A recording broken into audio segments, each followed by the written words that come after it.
Hello बच्चों,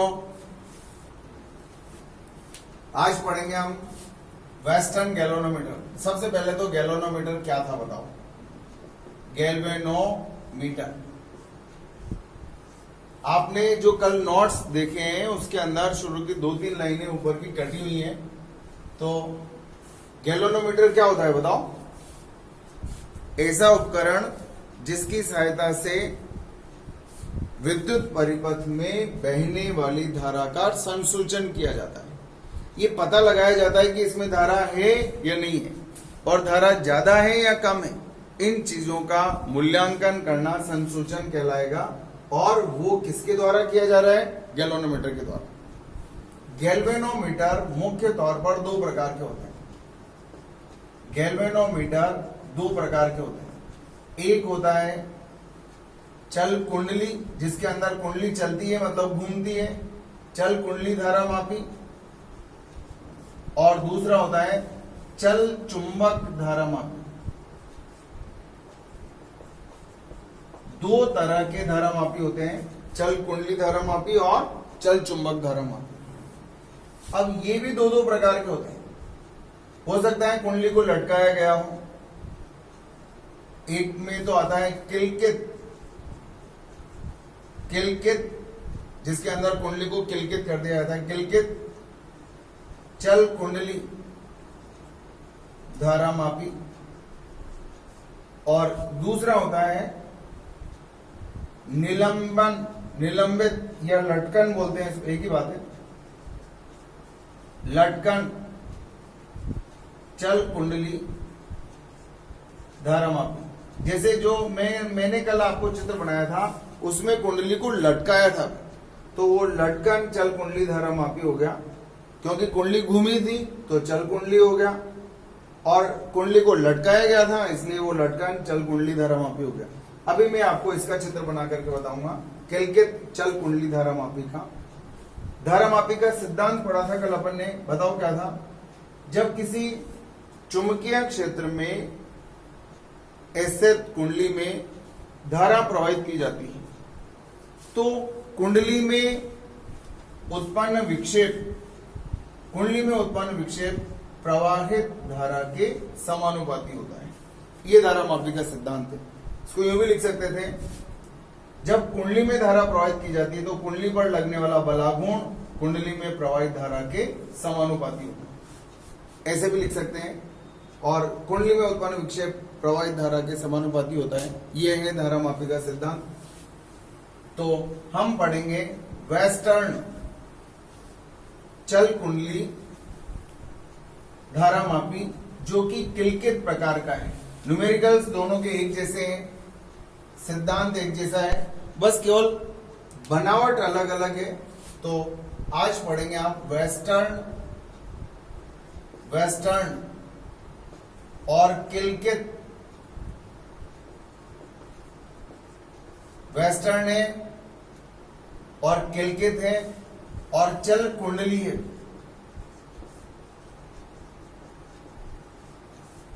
इन शब्दों का क्या मतलब है वो अब आपको चित्र में नजर आएगा।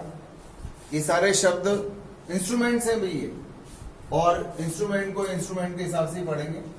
आसान भी है। इधर देखो, मान लो ये एक चुंबकीय ध्रुव बनाया मैंने, एन ध्रुव। ये एन ध्रुव है, और इधर बनाया मैंने एस ध्रुव, ये एन ध्रुव है।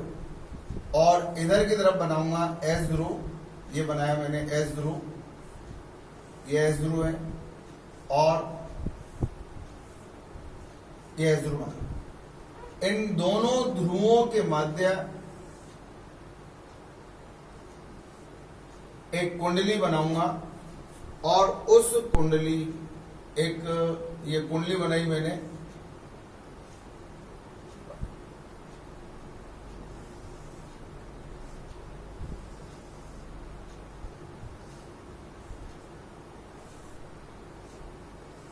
ये कुंडली बनाई, और इस कुंडली के मध्य भाग में क्या रखा है? क्रॉड। ये बेलनाकार क्रॉड रख दिया। और ये मैंने इसके ऊपर फेरे लपेट दिए बहुत सारे इस प्रकार से। कल ये कुंडली बनाई थी, आज हम सिर्फ सांकेतिक चित्र बना रहे हैं कुंडली का। ये कुंडली बनी, इस कुंडली को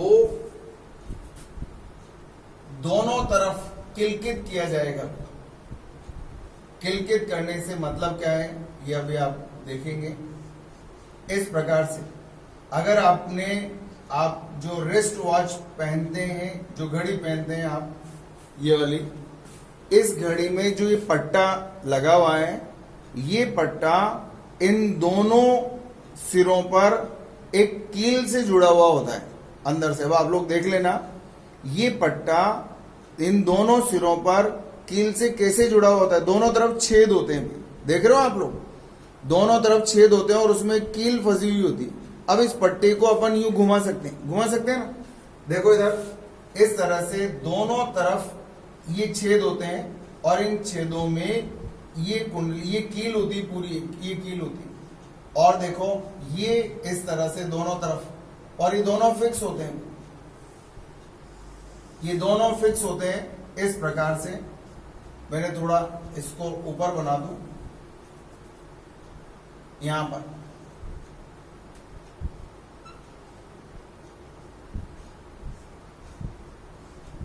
इस तरह से, और इसको भी थोड़ा सा नीचे बना दूं ताकि मैं और कनेक्शंस कर सकूं इसके अंदर।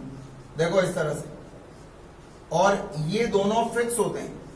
अब आप इस चित्र को देख करके बता सकते हैं कि ये कुंडली अब गिर नहीं सकती। देखो फिक्स होगी दोनों के बीच में। अब ये कुंडली इधर उधर इस तरह से घूम सकती है। जैसे ये पट्टा है ना, ये पट्टा दोनों साइड में एक कील से, इस तरह की कील से जुड़ा हुआ होता है। अब ये कुंडली इस तरह से घूम सकती थी, जिधर भी चाहे उधर घूम सकती है। इस कुंडली में यहां पर एक एल्यूमिनियम का संकेतक जुड़ा हुआ होता है, और ये संकेतक के पास में यहां पर एक घड़ी बनी हुई होती है इस तरह से। यहाँ 5, 10 इस तरह से लिखे होते हैं, एक तरफ 5 और फिर ये 10 इस तरह से। इसको बोलते हैं पैमाना, स्केल, और ये है, इसका नाम है संकेतक। एल्यूमिनियम का बना होता है, हल्का सा संकेतक होता है। अब देखो अगर ये कुंडली घूमेगी, जैसे ये संकेतक है, देखो ये संकेतक है, ठीक है। अगर ये कुंडली घूमेगी तो क्या होगा बताओ। अगर ये कुंडली, जैसे कुंडली है और ये संकेतक है, अगर देखो ये कुंडली अगर घूमती है तो क्या होगा। अगर ये कुंडली घूमेगी तो ये संकेतक भी घूमेगा। देखो ये घूम रहा है ना, उस पैमाने के ऊपर चलेगा। अगर कुंडली इधर घूमेगी तो संकेतक इधर चलेगा, और कुंडली इधर घूमेगी तो संकेतक इधर चलेगा।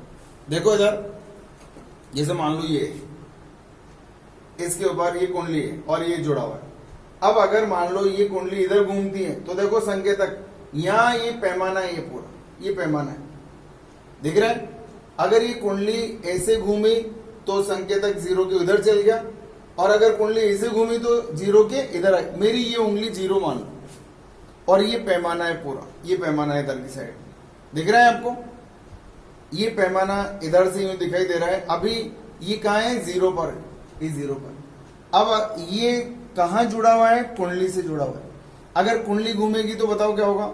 अगर इधर घूमी तो ये इधर संकेतक चला जाएगा, और इधर घूमी तो संकेतक इधर चला जाएगा। कुल मिलाकर के ये अभी 0 बीच में होता है गैल्वेनोमीटर के अंदर। धारा मापी का 0 बीच में होता है। धारा इधर प्रवाहित की तो इधर घूम गया, इधर प्रवाहित की तो इधर घूम गया। घुमाएगा कौन, बलागुण घुमाएगा। तो ये वेस्टर्न धारा मापी है। अब इसके अंदर कुंडली घूम तो गई, लेकिन कुंडली को वापस कौन लाएगा। जैसे कल बताया था मैंने, फास्फर ब्रॉन्ज अगर विक्षेपक बलागुण लग गया तो वापस कौन लाता है इसको। वापस लाने वाला कौन था, ऐंठन बलागुण, जो इसके अंदर ऐंठन पैदा करता है। उसी तरह से उसी ऐंठन बलागुण को प्राप्त करने के लिए यहां पर इस प्रकार की हेयर स्प्रिंग, क्या बोलते हैं इसको, हेयर स्प्रिंग, इस तरह से दोनों सिरों पर यहां पर ये स्प्रिंगें जुड़ी होती। जब ये कुंडली घूमती है ना, जब ये कुंडली घूमती है तो उन कुंडलियों उनमें स्प्रिंग के अंदर ऐंठन पैदा हो जाती है, ऐंठन। और जो ही धारा बंद करता हूं तो वो कुंडली, वो स्प्रिंग उस कुंडली को वापस अपनी जगह पर ले आता। तो यहां पर देखो, इस जगह पर दो टर्मिनल्स बने होते हैं जहां से हम इनके संबंध करेंगे इस तरह से। अगर मान लो मुझे इसको जोड़ना है कहीं भी तो मैं इसका संबंध कर दूंगा और इसको देखो यहां जोड़ दूंगा। यहां इसका नाम रख दिया मैंने T1 और इस वाले का नाम रख दिया T2। ये है वेस्टर्न चल कुंडली धारा मापी। ये अंदर क्या भरा हुआ है, इसको बोलते हैं क्रॉड, ये क्रॉड है। और ये कुंडली है जो कि दोनों चुंबकीय ध्रुवों के बीच, ये चुंबकीय ध्रुव है, ये चुंबकीय ध्रुव है, ये चुंबकीय ध्रुव है N और S। इन दोनों चुंबकीय ध्रुवों के बीच में एक कुंडली जिसके मध्य भाग में एक क्रॉड भरा हुआ है नर्म लोहे का। क्यों भरते हैं बताओ, कल बताया था इसका रीजन मैंने आपको। इसके मध्य भाग में ये क्रॉड क्यों भरा गया है, त्रिज्य चुंबकीय क्षेत्र प्राप्त करने के लिए। और त्रिज्य चुंबकीय क्षेत्र क्या होता है बताओ। त्रिज्य चुंबकीय क्षेत्र ऐसा चुंबकीय क्षेत्र होता है जिसके अंदर कुंडली का तल सदैव चुंबकीय क्षेत्र बी वेक्टर के समांतर रहता है। कुंडली का तल चुंबकीय क्षेत्र के समांतर रहता है। इसकी कल्पना करो कैसा होगा चुंबकीय क्षेत्र और किधर होगा तल। एक बार दिमाग में सोच के देखो, फिर मैं बताता हूं आपको। बताओ, कुंडली का तल चुंबकीय क्षेत्र के समांतर है, देख पा रहे हो। ये कुंडली का तल है और ये चुंबकीय क्षेत्र है, समांतर हो गया। मैंने आपको बताया था यहाँ तीन चीजें देखने की होती हैं। अक्सर बच्चे दो ही चीजें देख करके और आंसर निकालने का प्रयास करते हैं और मात खा जाते हैं। आपको क्या क्या देखना है, तल देखना है, चुंबकीय क्षेत्र देखना है, दोनों समांतर है, ठीक है। लेकिन कोण तो हमें किस किस के बीच का चाहिए मालूम है, बी वेक्टर और ए वेक्टर के बीच का। बस समझ में आई। बच्चे इस समांतर शब्द से मीनिंग निकाल लेते हैं और मात खा जाते हैं, जबकि यहां तीन चीजें हैं। ये कुंडली का तल है, ये चुंबकीय क्षेत्र है, समांतर है, समझ आ गया। लेकिन आपको तल और इसके बीच का कोण थोड़ी चाहिए, आपको तो ए वेक्टर और बी वेक्टर के बीच का एंगल चाहिए। देखो ध्यान से देखो, क्या कुंडली का तल चुंबकीय क्षेत्र के समांतर है? यस। आपको जो सूत्र काम में लेना है उसके अंदर थीटा क्या था, बी वेक्टर और ए वेक्टर के बीच का एंगल। तो ए वेक्टर तल के लंबवत होता है, ए वेक्टर और बी वेक्टर के बीच का एंगल अभी भी कितना है, 90 डिग्री। इसका मतलब ये हुआ A vector is perpendicular to B vector, this means theta equals to 90 degree. ऐसा चुंबकीय क्षेत्र पैदा होता है और इसी का नाम है त्रिज्य चुंबकीय क्षेत्र। याद रहेगा, ये है त्रिज्य चुंबकीय क्षेत्र। फिर सुनो दोबारा, क्या होता है त्रिज्य चुंबकीय क्षेत्र? ऐसा चुंबकीय क्षेत्र जिसमें कुंडली का तल हमेशा चुंबकीय क्षेत्र के समांतर रहे, त्रिज्य चुंबकीय क्षेत्र कहलाता है। क्योंकि इस अवस्था में ए वेक्टर और बी वेक्टर परस्पर लंबवत होते हैं। आपको ये बात समझ में आ रही है? तल चुंबकीय क्षेत्र के समांतर है, ये रहा तल, ये रहा चुंबकीय क्षेत्र, दोनों समांतर हैं, देखो दिख रहा है। लेकिन ए वेक्टर तो इधर होता है, दोनों के बीच का एंगल 90 डिग्री। ऐसा चुंबकीय क्षेत्र कहलाएगा त्रिज्य चुंबकीय क्षेत्र। तो त्रिज्य चुंबकीय क्षेत्र प्राप्त करने के लिए, इसके लिए हमें दो काम करने पड़ते हैं। क्या क्या बताओ? त्रिज्य चुंबकीय क्षेत्र प्राप्त करने के उपाय, दो उपाय मैंने आपको बताए। कौन कौन से उपाय बताए? पहला, चुंबकीय ध्रुव, जो ये चुंबक के ध्रुव हैं, अवतल आकृति में कटेंगे, अवतल आकृति में काटे गए हैं। इनको अवतल आकृति में इस तरह से काटते हैं ताकि केंद्र कहीं भी इस इस जगह पर अगर हम कहीं भी लंब डालेंगे तो केंद्र से होकर के गुजरेगा। ध्रुव अवतल आकृति में काटे गए हैं। और दूसरा उपाय क्या था, कुंडली के मध्य भाग में, कुंडली के मध्य क्या रखा था, नर्म लोहे का क्रॉड रखा गया था।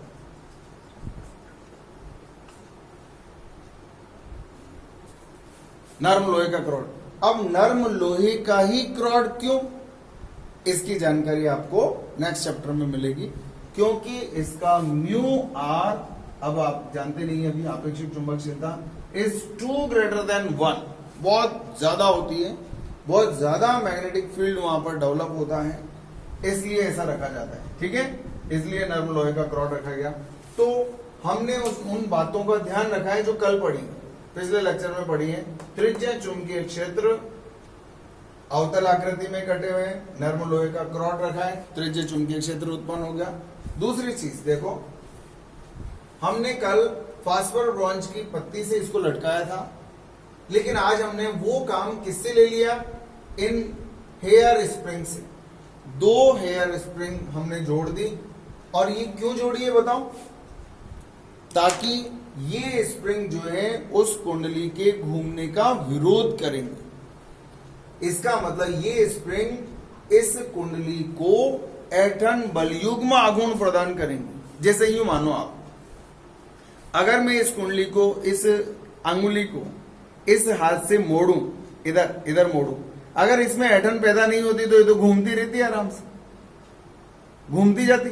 जैसे अब मैं इसको घुमा रहा हूं, देखो देखो ये आराम से ये घूम रहा है, इसमें ऐंठन ही पैदा नहीं हुई, देखो घूम रहा है नहीं। इसी अगर मान लो यहां पर नट लगे हुए होते तो ये उंगली का ये वाला यहां से लेके यहां तक ऐसे आराम से टिंग टिंग टिंग टिंग टिंग टिंग टिंग घूम जाता, लेकिन ये पूरा जुड़ा हुआ है पूरा। अब अगर आप इसे पकड़ के घुमाओ, अपनी उंगली को घुमाओ बैठे बैठे, और देखो ऐंठन पैदा होती ही नहीं होती, अंदर पता चल जाएगा आपको और टूट जाएगी ज्यादा। मैं जो लगा रहा हूं वो कौन सा है, विक्षेपक बलागुण, और इसके अंदर जो पैदा हुआ है, देख लो उंगली मुड़ गई, इसके अंदर जो पैदा हुआ है वो क्या है, ऐंठन बलागुण, मतलब प्रत्यानयन बलागुण है। प्रत्यानयन बलागुण है जो कि विस्थापन के विपरीत दिशा में कार्य कर रहा है। तो साम्य अवस्था पर क्या हुआ, दोनों का मान बराबर हो गया। तो प्रत्यानयन बलागुण यहां पर कौन प्रदान करेगा, ये दोनों स्प्रिंग प्रदान करेंगे। अब ये उंगली को मैंने मोड़ा तो क्या मुड़ी की मुड़ी थोड़ी रहेगी, ये वापस आ गई, कौन लाया बताओ। इस उंगली को मोड़ने के बाद, विक्षेपक बलागुण लगाने के बाद, मैंने जब विक्षेपक बलागुण हटा लिया तो इसको वापस कौन लाया, कौन लाया बताओ, कौन लाया इसको वापस। अब देखो वापस यही आ गई, इसको वापस लाने वाला कौन है, वही प्रत्यानयन बलागुण है, वही ऐंठन बलागुण है जो इसको वापस लाया। तो इस वेस्टर्न धारामापी के अंदर वो काम जो फास्फोर ब्रॉन्ज ने किया था, वो काम कौन कर रहा है, ये दोनों स्प्रिंग्स कर रहे हैं। ठीक है, तो ये है वेस्टर्न धारामापी।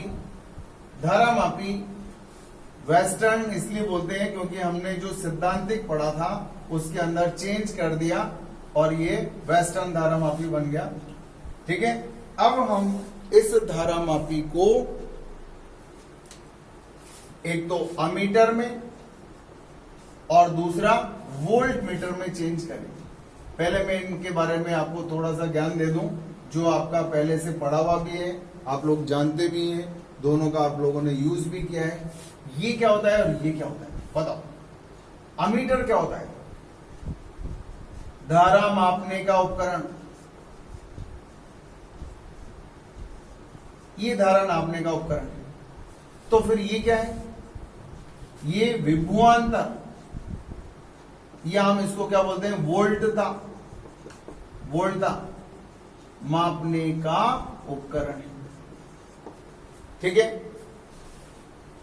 आप लोग ये जो मैं लिखा रहा हूं इन पॉइंट्स को ध्यान में रख करके पढ़ाई करना भी आगे सीधी है, लेकिन दोनों पैरेलल चलती है। तो इसका इसमें मिक्स होने का, और फास्ट जब आंसर देते हैं तो मिक्सिंग होने का चांस रहता है, और आपको पता भी नहीं चलता कि मैं कहां गलती कर गया। हालांकि वो सिली मिस्टेक्स है, आता सबको है, लेकिन जल्दबाजी में होता है ना, इस तरह के आंसर गलत होने का खतरा रहता है।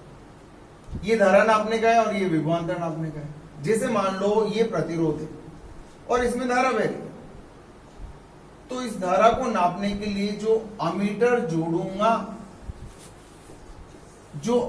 जोड़ूंगा वो कैसे जोड़ूंगा, इस परिपथ में श्रेणी क्रम में जोड़ूंगा। इस धारा को नापने के लिए उपकरण कौन से क्रम में जुड़ा है, श्रेणी क्रम में जुड़ा है, श्रेणी क्रम में जोड़ा जाता है। लेकिन अगर मान लो इसी प्रतिरोध के दोनों सिरों के मध्य विभवांतर नापना हो तो क्या करोगे आप बताओ? क्या नापना है आपको? प्रतिरोध के दोनों सिरों के मध्य विभवांतर नापना है। आप खुद सोचो, कुछ रट्टा मारने की जरूरत नहीं है। बताओ, विभवांतर नापना है तो क्या करो? वोल्टमीटर जोड़ो और वोल्टमीटर प्रतिरोध के या उन दोनों सिरों के समांतर क्रम में जोड़ा गया। ठीक है। उपकरण कौन सा है यहां पर? अमीटर श्रेणी क्रम में जोड़ा जाता है। और यहां वोल्टमीटर कैसे जोड़ा आपने बताओ? वोल्टमीटर को उन दोनों बिंदुओं के समांतर क्रम में जोड़ा गया जिनके मध्य हमें विभवांतर ज्ञात करना है।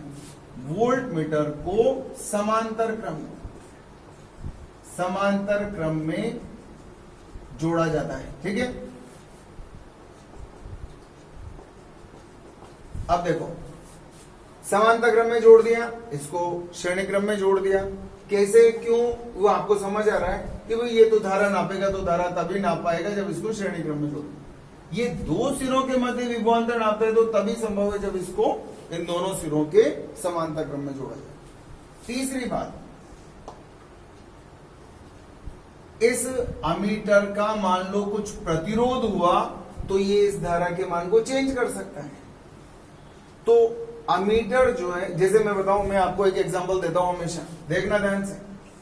मान लो इस पात्र में पानी भरा हुआ है, यहां तक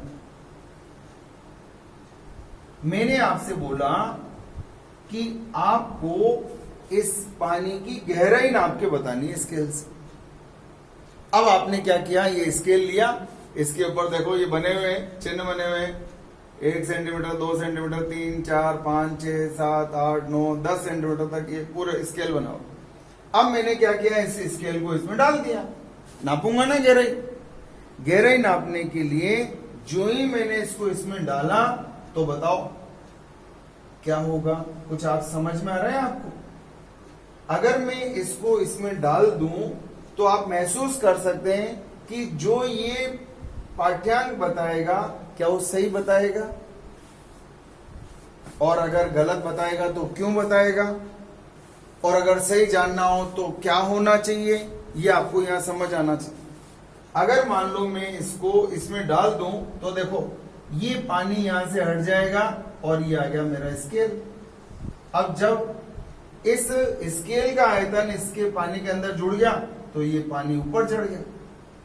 असलियत तो ये तो असली था, असली पाठ्यांक तो इधर, और लेकिन ये जो अब पाठ्यांक बताएगा वो क्या बताएगा? नकली बताएगा। हम बोलेंगे यार इसमें तो त्रुटि है, त्रुटि आएगी ना।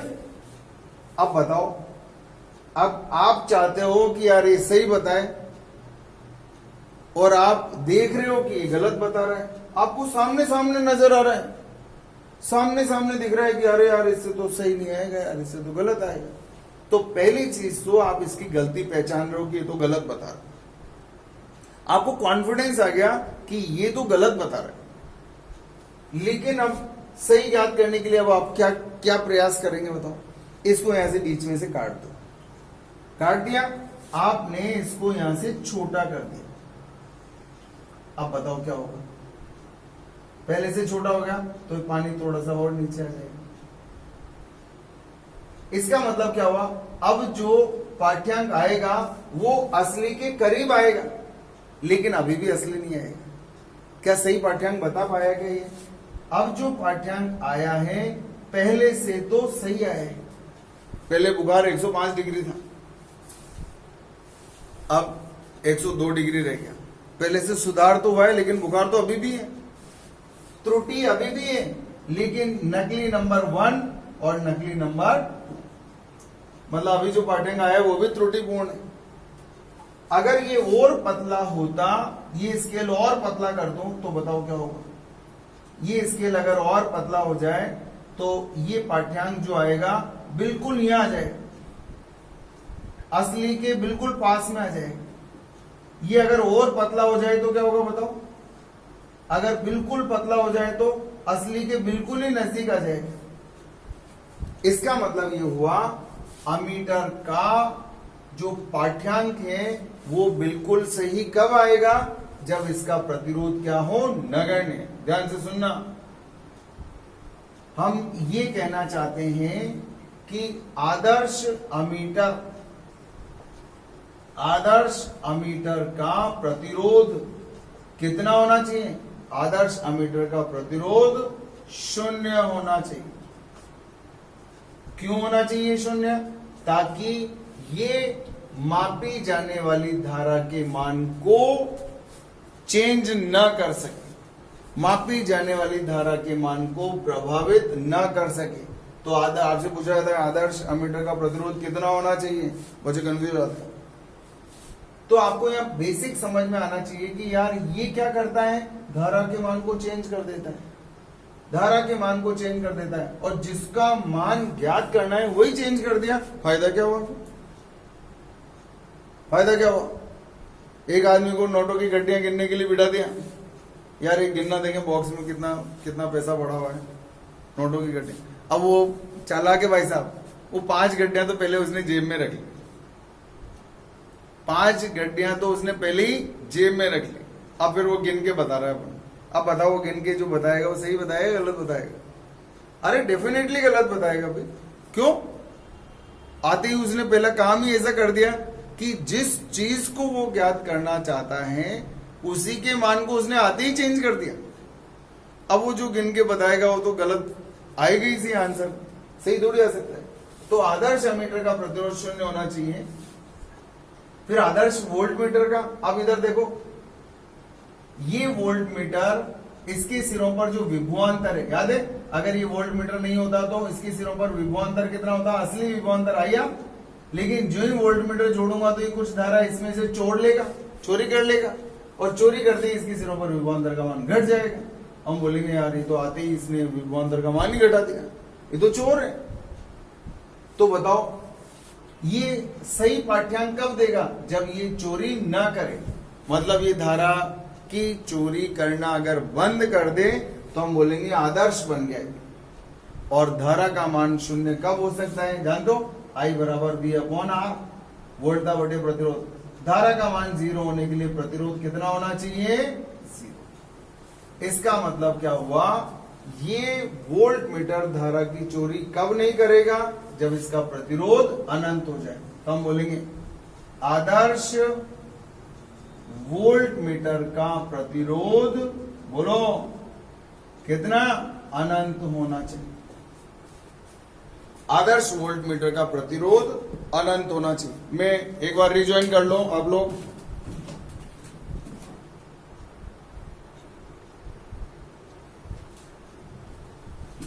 देखें तो अमीटर में और वोल्ट मीटर में अंतर आपको समझ आ गया।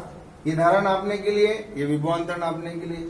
इसको परिपथ में श्रेणी क्रम में जोड़ो और इसको परिपथ के समांतर क्रम में जोड़ो। क्यों ऐसा, क्यों अंतर, क्यों?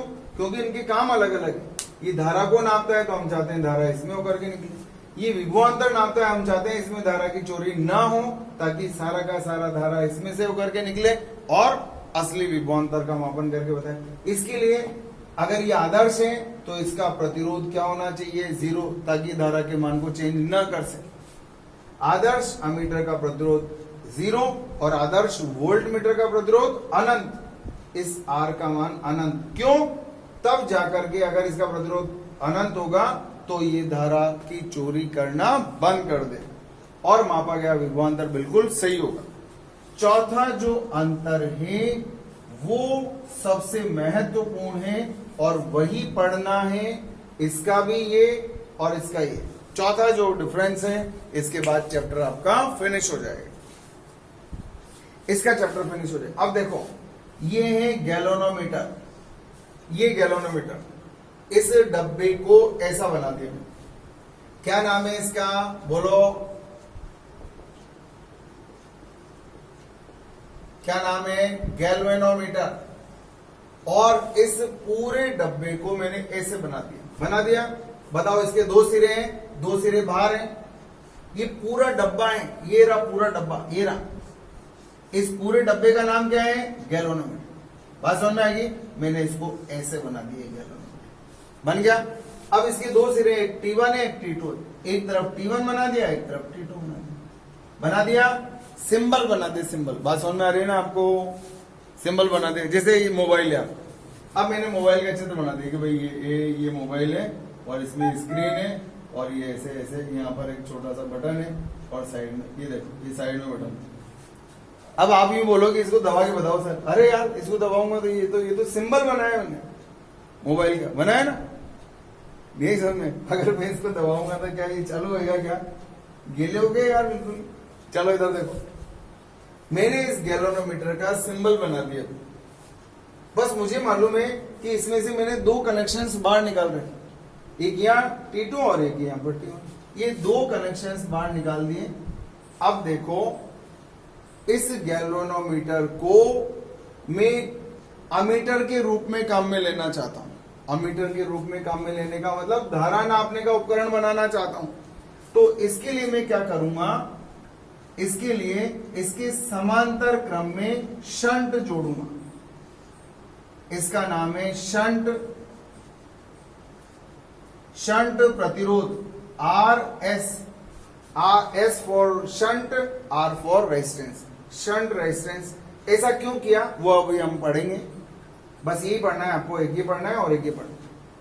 तो बताओ इसमें क्या दिखाई दे रहा है आपको, गैल्वेनोमीटर से अमीटर बनाने के लिए। अब ये पूरा जो उपकरण बन गया, इस पूरे उपकरण का नाम क्या है, अमीटर। इस पूरे को क्या बोलेंगे, अमीटर। अगर मैं इसको हटा दूं तो ये क्या बन गया, हटा दो। अगर इसको हटा दो, अभी आप नहीं जानते इसको क्यों जोड़ा, कितना जोड़ा, ये नहीं जानते। वो सिंबल बनाया, इसको जोड़ने से पहले क्या था, ये क्या नाम था बताओ इसका, इसका नाम क्या था, गैल्वेनोमीटर। ये जोड़ने के बाद अब ये क्या बन गया, इसका नाम क्या हो गया, अमीटर हो गया। तो बताओ आपने क्या किया। आपसे पूछता है एग्जामिनर, बोर्ड में पूछता है, गैल्वेनोमीटर को अमीटर में बदलने के लिए क्या करोगे। गैल्वेनोमीटर से अमीटर बनाना है, इसका नाम क्या है, गैल्वेनोमीटर।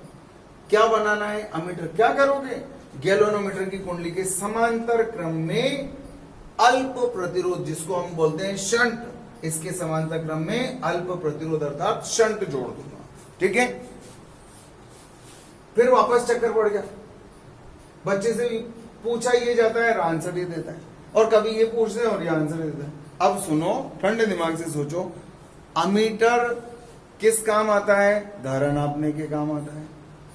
अमीटर को परिपथ में कैसे जोड़ोगे, परिपथ में जोड़ोगे। इसका मतलब अमीटर तैयार है आपके पास, आपके पास अमीटर तैयार है। क्या पूछ रहे हो, अमीटर को परिपथ में कैसे संयोजित किया जाता है। इसका मतलब अमीटर तो तैयार है ना आपके पास, आपको तो अमीटर को जोड़ना है। तो अमीटर को कैसे जोड़ा आपने, परिपथ में श्रेणी क्रम में जोड़ा।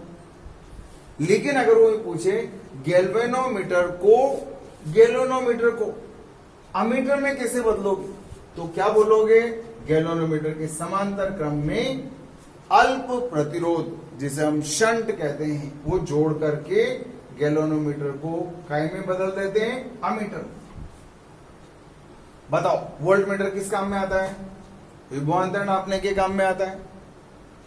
वोल्टमीटर को कैसे जोड़ा जाता है, वोल्टमीटर को कैसे जोड़ा जाता है, वोल्टमीटर को परिपथ के समांतर क्रम में जोड़ा जाता है।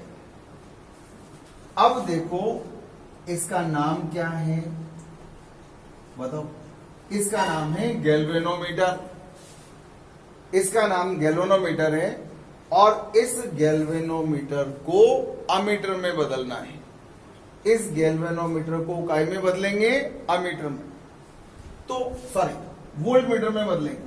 गैल्वेनोमीटर को अमीटर में बदलने के लिए गैल्वेनोमीटर को वोल्ट मीटर में बदलना है। बार बार ध्यान अंदर जा रहे हो।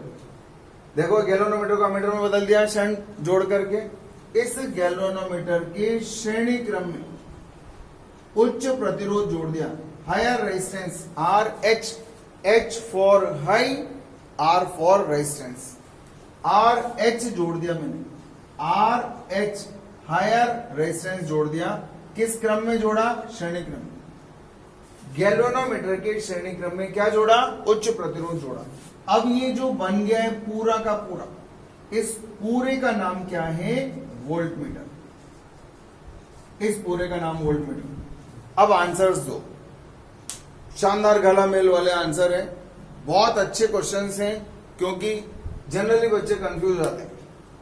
आपके सामने सारे क्वेश्चंस के आंसर लिखे हुए हैं, स्क्रीनशॉट ले लो इसका, क्योंकि इसमें जो क्वेश्चंस हैं वो खिचड़ी बन जाती है बच्चों के दिमाग में। आप लोग सही तरह से आंसर देंगे। पहला सवाल, अभी तसल्ली से आंसर देना, अपने दिमाग को आंसर दो। पहला सवाल, अमीटर को परिपथ में किस क्रम में जोड़ा जाता है? अमीटर को परिपथ में श्रेणी क्रम में जोड़ा जाता है। तो आपको ये सोचना है कि यार इसका मतलब अमीटर तो बना बनाया दिया है सर ने, अमीटर है, नाम ही अमीटर दिया है, इसका मतलब अमीटर को जोड़ना है, सिंपल सा। तो अमीटर को परिपथ में कैसे जोड़ा जाएगा? श्रेणी क्रम। गैल्वेनोमीटर को अमीटर में बदलने के लिए क्या करोगे? इसके समांतर क्रम में अल्प प्रतिरोध, जिसे शंट कहा जाता है, वो जोड़ दिया जाएगा। तीसरा सवाल, वोल्ट मीटर को परिपथ में कैसे जोड़ा जाता है? इसका मतलब आपको वोल्ट मीटर दिया गया है, आपको बनाना नहीं है। अगर बनाना है तो ये आंसर देना है। वोल्ट मीटर आपसे पूछा जा रहा है, वोल्ट मीटर को परिपथ में कैसे जोड़ोगे? इसका मतलब वोल्ट मीटर बना बनाया मिलेगा आपको। वोल्ट मीटर को परिपथ में कैसे जोड़ा जाएगा? समांतर क्रम में जोड़ा जाएगा। अब आपसे कहा जाता है वोल्ट मीटर बनाओगे कैसे?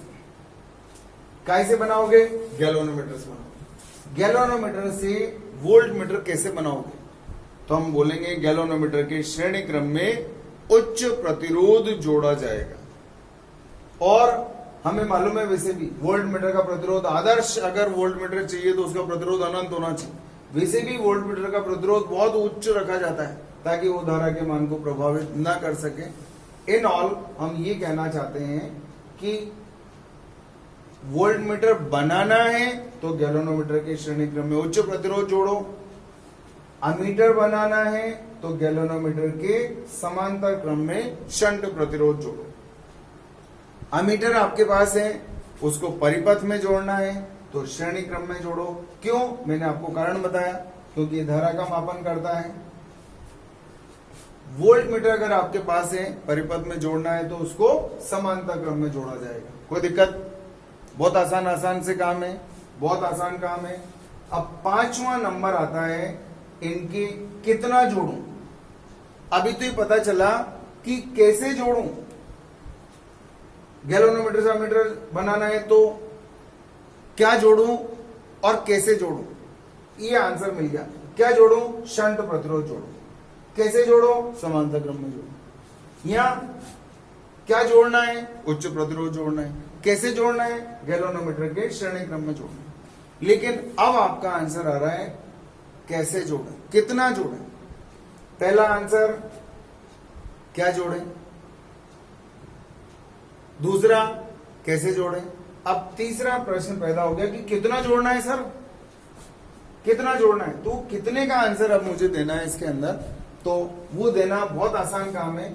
ये वेस्टर्न गैल्वेनोमीटर है जो आपने देख लिया, अच्छे से एक बार रीड कर लेना, इसमें कुछ भी नहीं है। मेन इधर जो मैंने लिख रखा है वो उनके आंसर्स चाहिए और इसी में से बोर्ड में क्वेश्चन आता है।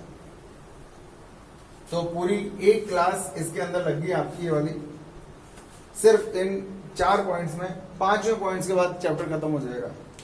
तो एक 5वां पॉइंट और आ रहा है आपके सामने, इसको हटा देता हूं, स्क्रीनशॉट आपने ले ही रखा है। 5वें पॉइंट में देखो, जो 4th पॉइंट का आपके पास डायग्राम, इसी से हम 5वां पॉइंट बना देंगे। बताओ, अगर आपको गैल्वेनोमीटर से अमीटर बनाना है तो बताओ क्या करोगे, और गैल्वेनोमीटर से आपको वोल्ट मीटर बनाना है तो क्या करोगे? तो पहला जवाब यहां आ गया, ये गैल्वेनोमीटर है और इस गैल्वेनोमीटर को अमीटर में बदलना है तो इसके समांतर क्रम में एक शंट प्रतिरोध जोड़ दिया, RS पढ़ना आएगा, रेजिस्टेंस ऑफ शंट। मान लो इस गैल्वेनोमीटर की कुंडली का जो प्रतिरोध है वो क्या है, RG। RG का मतलब समझ आ रहा है, RG का मतलब रेजिस्टेंस ऑफ गैल्वेनोमीटर कॉइल। ये बन गया आपका अमीटर। कैसे बनाया अमीटर? गैल्वेनोमीटर के समांतर क्रम में शंट प्रतिरोध जोड़ करके बनाया। ये आ गया वापस गैल्वेनोमीटर। गैल्वेनोमीटर का प्रतिरोध, रेजिस्टेंस ऑफ गैल्वेनोमीटर, इसके श्रेणी क्रम में मैं हायर रेजिस्टेंस जोड़ूंगा, RH, ये जोड़ दिया, ठीक है। इसका नाम गैल्वेनोमीटर, और इस पूरे का नाम क्या बन गया, अमीटर। इधर इसका नाम गैल्वेनोमीटर और इस पूरे का नाम क्या हो गया, वोल्टमीटर, ठीक है। अब देखो, मान लो परिपथ में टोटल धारा का मान I, अब इसमें कुछ धारा इसमें जाएगी IG, तो बताओ इसमें धारा का मान कितना होगा, इसमें बहने वाली धारा का मान बताओ कितना होगा, करंट इन शंट, I में से IG इधर चला गया तो I माइनस IG इधर जाएगा। मान लो ये दो टर्मिनल्स हैं T1 और इस टर्मिनल का नाम है T2, हो गया। तो देखो T1 व T2 के मध्य विभवांतर बताओगे, T1 और T2 के मध्य विभवांतर का मान, इसके भी दो सिरे T1 और T2 हैं और इसके भी दो सिरे T1 और T2 है। बताओ ओम का नियम लगा दो, विभवांतर कैसे निकालोगे, धारा गुणा प्रतिरोध, IG गुणा RG बराबर, इसके दोनों सिरे भी T1 T2 है, तो यहां से भी मैं विभवांतर निकाल सकता हूं धारा गुणा प्रतिरोध से, IS इंटू RS ऐसे निकाल सकता हूं। तो बताओ RS बराबर क्या आएगा, IG into RG upon IS into RS। चाहो तो आप इसको ऐसे भी लिख सकते हो, IG into RG upon I minus IG into, sorry ये क्या हो गया, IG अपॉन, ये RS का मान निकालना, शंट प्रतिरोध का मान, ये आ गया आपके पास शंट रेजिस्टेंस RS का मान, ठीक है। क्योंकि T1 और T2 इस प्रतिरोध के भी दो सिरे हैं और गैल्वेनोमीटर के भी दो सिरे हैं, तो इन दोनों के मध्य विभवांतर इस धारा और प्रतिरोध से भी निकाल सकता हूं और इस धारा और इस प्रतिरोध से भी निकाल सकता हूं, मर्जी एक जैसे निकालेंगे ओम के नियम से, क्योंकि समांतर क्रम में दो चीजें अगर कोई जोड़ोगे तो उनके सिरों पर विभवांतर का मान हमेशा समान होता है। ये की पॉइंट्स हैं समांतर क्रम का। तो ये है शंट प्रतिरोध, कितना जोड़ूं उसका मान निकालने का तरीका। इसे देखो, ये T1 है और ये T2, तो बताओ इन दोनों के मध्य कुल विभवांतर, T1 व T2 के मध्य विभवांतर बताओ V बराबर कितना है। मान लो इस धारा का मान कितना है, IG के बराबर, IG इंटू RG, इन दोनों के मध्य इतना और इन दोनों के मध्य कितना, धारा तो यही रहेगी क्योंकि श्रेणी क्रम में, प्लस IG इंटू RH, ये H का मतलब क्या है, हायर रेजिस्टेंस, उच्च प्रतिरोध। कुल विभवांतर निकालना है तो कुल धारा इंटू कुल प्रतिरोध, कुल धारा कितनी है IG, बात सुनना आएगी। हमें तो इस RH का मान निकालना है कि कितना प्रतिरोध जोड़ना चाहिए, क्या जोड़ना चाहिए, उच्च प्रतिरोध। कैसे जोड़ना चाहिए, श्रेणी क्रम में जोड़ना चाहिए। कितना जोड़ना चाहिए, ये आ गया मान लो। RH का मान निकालना है तो क्या करो, देखो इसको ऐसे भी लिख सकते हैं अपन, IG कॉमन ले लो, कुल धारा गुणा कुल प्रतिरोध लिख सकते हैं ऐसा, ये लिख दिया। इसको नीचे ले जाओ, V अपॉन IG बराबर RH प्लस RS, तो बताओ RH बराबर क्या आएगा, V upon IG minus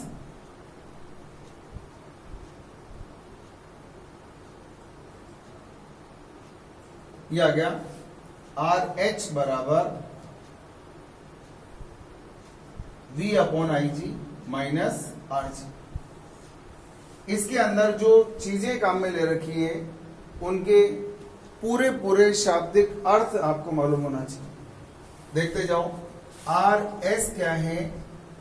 galvanometer को अमीटर में बदलने के लिए इसके समांतर क्रम में जोड़ा गया अल्प प्रतिरोध, शंट प्रतिरोध बोलते हैं इसको, शंट प्रतिरोध।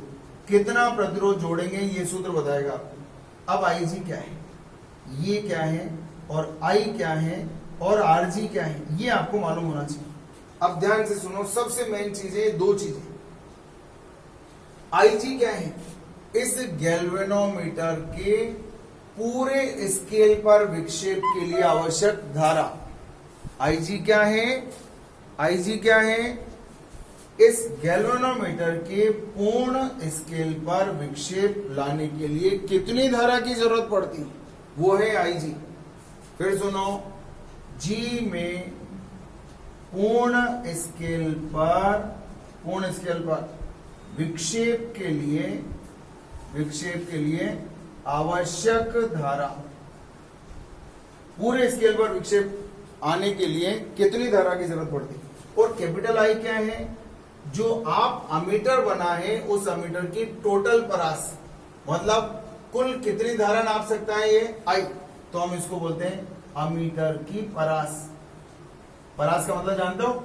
आप लोगों ने देखे होंगे वोल्ट मीटर, छोटा वोल्ट मीटर है, बड़ा वोल्ट मीटर है, कोई 10 वोल्ट ना, जैसे तराजू होते ना, तराजू, छोटा तराजू, जैसे मान लो किलो 2 किलो नापने तोलने के लिए छोटा तराजू, थोड़ा सा बड़ा 10 किलो 20 किलो 25 किलो तोलने के लिए, और बड़ा 200 किलो 500 किलो ऐसे तोलने के लिए। ऐसे अलग अलग परास के तराजू होते हैं। ऐसे अमीटर भी अलग अलग परास के, कोई मिली अमीटर होता है, कोई अमीटर होता है जो 1-2 एम्पियर नापने वाला होता है, कुछ ऐसा होता है जो 5 से 10 एम्पियर 20 एम्पियर नापने वाला होता है, कुछ ऐसा होता है जो 40 एम्पियर 50 एम्पियर 60 एम्पियर नापने वाला होता है, अलग अलग परास के। तो ये कैपिटल आई क्या है? ये कैपिटल आई क्या है? परास, इसको बोलते हैं परास, कैपिटल आई को। फिर इसको क्या बोलते हैं?